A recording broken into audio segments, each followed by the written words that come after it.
Hey you guys, Tasha Shore, your partner in parenting here. Welcome.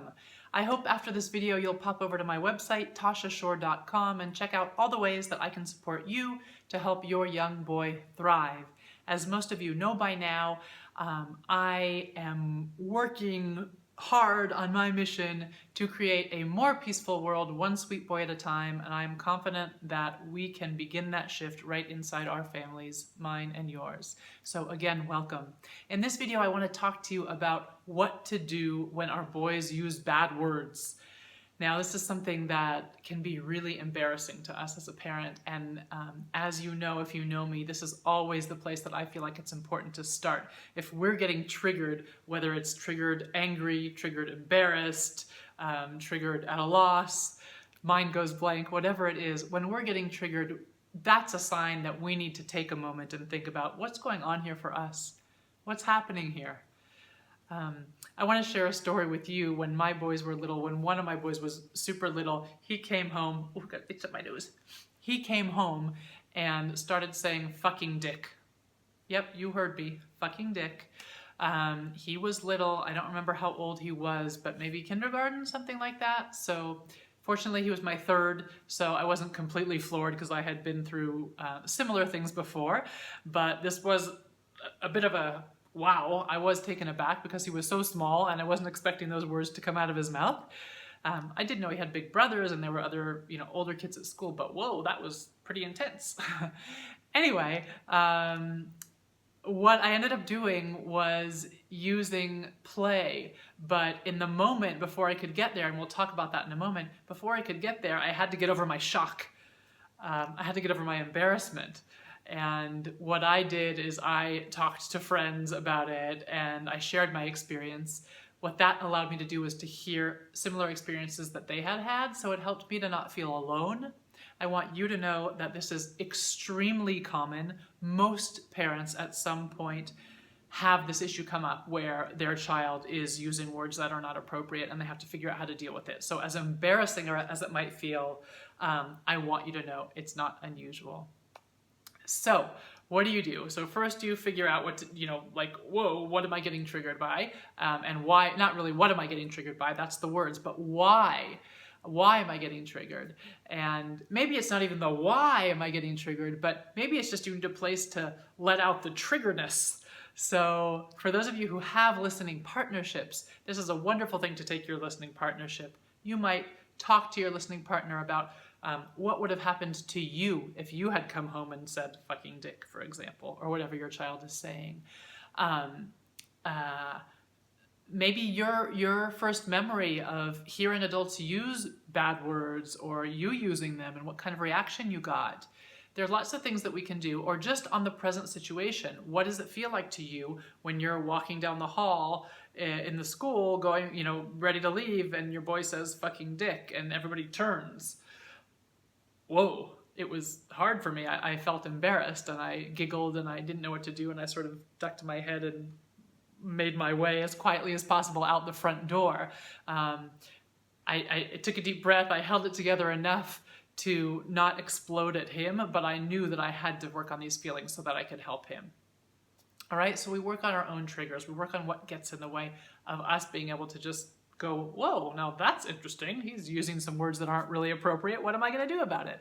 And once we're in that place, that's when we can start to help him. So here are some things that did help in that situation and that I think could help you. One is to create a safe space for your boy to play with those words. So for me, I made that our minivan.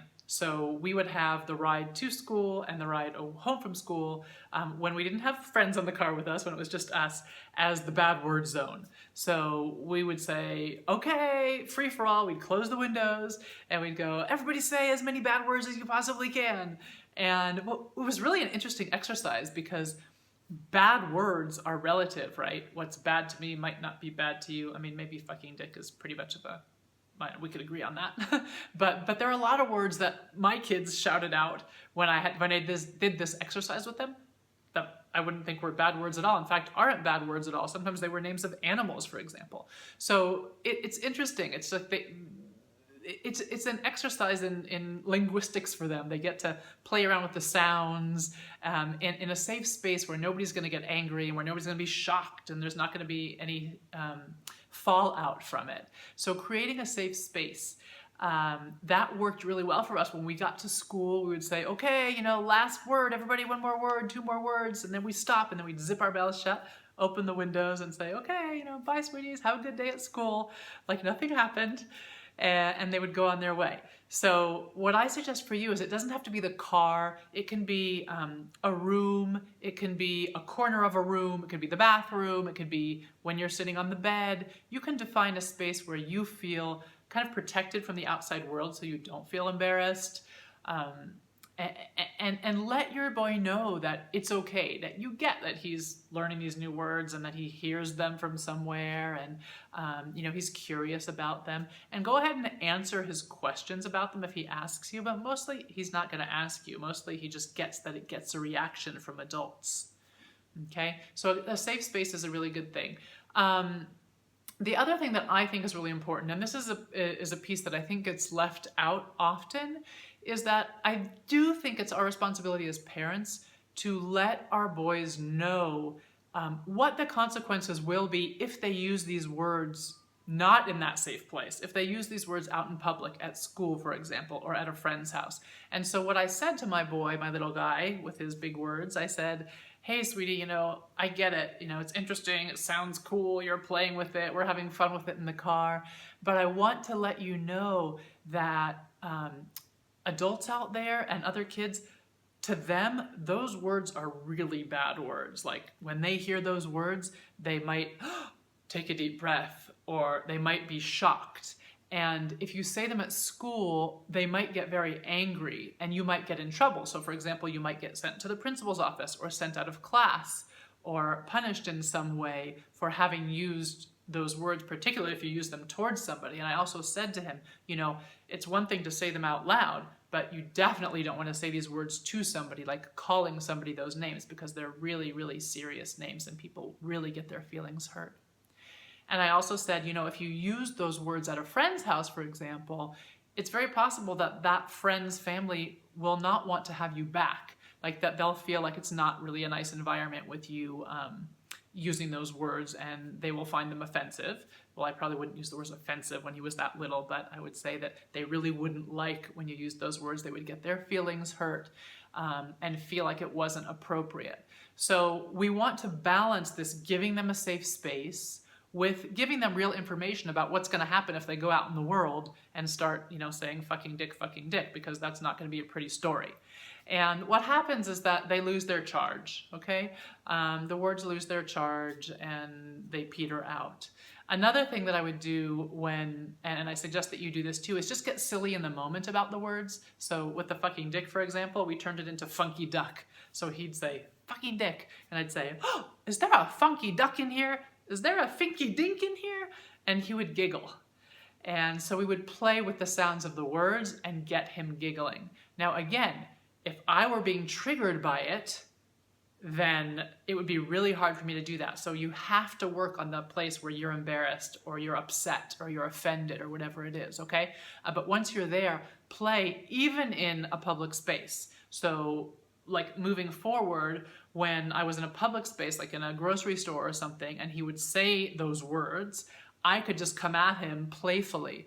And it's really amazing, you know, as offended as people are by bad words or hearing a child behave that way or talk that way, they're equally, if not more, impressed by a parent who remains calm and has a creative, loving response to that type of behavior. Because, you know, it could go lots of ways. He could, in the supermarket, say, fucking dick, and I could get angry. I could yell, you know, don't you dare talk to me that way, or, you know that's not appropriate, or you come here right now, and I could yank his arm and pull him out of the store. I mean, there's lots of non-peaceful things that we do when we're triggered. But if you think about it, what a nice modeling we're doing. If he behaves in that way, he says something that's offensive or embarrassing to us, and we, rather than let ourselves get triggered, are able to come back peacefully. Now that is something that I think the public, people around us, are actually really impressed with, and that's what they remember.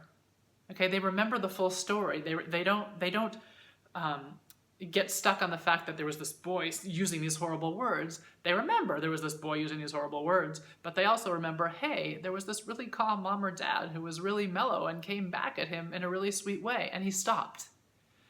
So I hope this is helpful, and I would love for you to let me know how it goes. You can always pop over to my Facebook page, Tasha Shore, Your Partner in Parenting Boys. You can ask questions and make comments. Let me know what happens when you try this.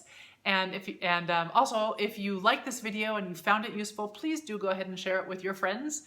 I would love to spread these peaceful parenting, really down and dirty tips, things you can do to lots of parents. There's a lot of theory out there. A lot of parents are really bombarded with theories and philosophies about how they should be doing things. And what I really am trying to bring to the game here is some simple, pragmatic steps that you can take in your day-to-day to help your boy shift his unworkable behaviors and thrive. So thank you for being on this journey with me.